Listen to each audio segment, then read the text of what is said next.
Robert, you're such a star. I mean, oh my God, we even had a huge number on live stream watching you. Of course, I've been tweeting it and Facebooking it and all of that. Love to know, because I missed out on the talk, where you see the really big startups going, like what's going to explode soon? It's hard to predict the next big thing, because if I knew it, I would invest in it.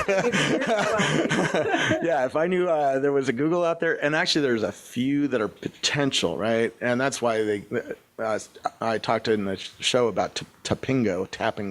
I call it Tap and Go. The guy who started it calls it Tapingo. And it's for college kids right now, and they buy everything on this app that talks to a box in the Starbucks, or a box in the sandwich shop, or a box in the bookstore, and they buy everything on there. And when you buy it, let's say you buy a nice latte, you get up at 8:30 in the morning, you're going to history class, and you buy a nice latte, and it tells you it'll be ready at 9:04. And you go and pick it up and you leave. You don't hand them any Visa cards or cash or anything like that, because they know you're there. Your phone's there, and there's ways to sense that you're there. In fact, it's going to get more and more the Android phones have NFC, so you could tap in a thing and leave. Apple has beacons. So your phone could be spraying a number in the air, and it can tell it's in the store. So, it's crazy. The new world is happening, and already 70% of all transactions at Santa Clara University are through Tapingo. So think about the world in 6 years if it keeps going, and there's execution risk. That's why I don't know that it's the next Google. Starbucks might crush them. Another startup might crush them. They might go crazy and fight and shoot themselves in the head. That's execution risk, right? But if they execute the way that I think they're going to be a huge company, like bigger than Visa, because they get a cut of every sale, right? Yeah. So I know you're huge, you're king in the social media area, and I know I used to even follow you in Ireland many years ago when you were way out there, and now obviously much closer. I heard you waxing on lyrical about Facebook and putting me to shame because I'm still on Google+. Well, you're on Google+, and you don't have your phone number on your email. Yes, you don't have your phone number on Facebook, so I can't call you and tell you I'm late. I can't even put your phone number into my Waze app for one, but my Glimpse app, so I could say, here's where I am, so you could tell everybody, he's... We will write that very quickly. Yeah. But I gather, could you tell the viewers out there a little bit how you see the social media area going? I mean, you've had millions of followers all over the world on all the social media. Well, you hit on it. There's a new divide between people like me who are all in and giving these systems as much data as possible. Google Now, I give as much, even Google+, I'm still on Google+. I give it as much data as absolutely possible because it serves me better if I give it more data.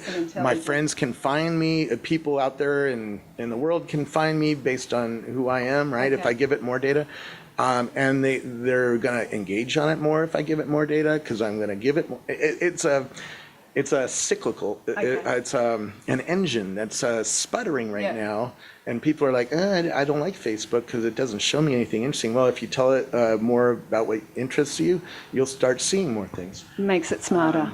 So what's going on is these engines are turning from, you see a stream of everything, like Twitter, or like RSS, right? And when I started blogging, that's what we did. I had an RSS aggregator that Dave Weiner built, and I could see everything in the world that was being published. Yes. Because there wasn't many people doing blogs back there. Now there's hundreds of millions of people, right?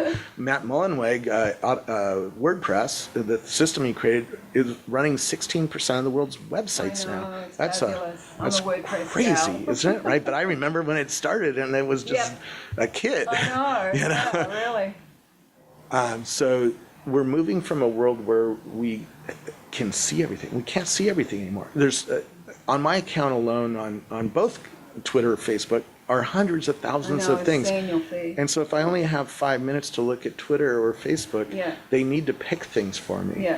and Facebook is way better at picking things. Okay. Their algorithms are better, but you do have to give it the signal. Lots You of have to data. you have to hide things you don't like to see. You have Yeah. to click like on things you want to see more of. You have to organize your friends into lists, which takes some work, right? And I noted on Facebook you said that you had decided to hide a lot of things or people, and then later you posted that it was really difficult to do that, and obviously why not still- many people do it. it's Can still- you give us feedback on that? Yeah, Facebook still sucks. They all suck.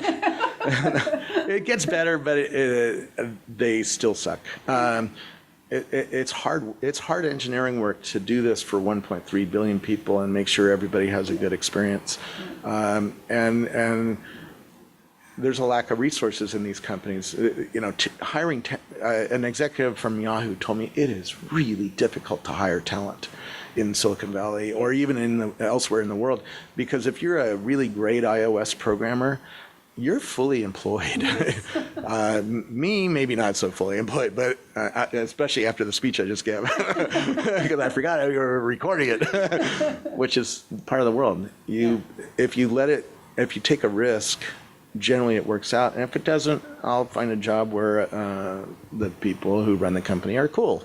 So far, Rackspace is pretty cool. Yeah, so. they are pretty cool. Yeah. Okay. Look, thank you so much for your time today. It's always a delight to see you, and it's great that you were so generous in sharing so much information with the group here. Thank you. Thanks for inviting me.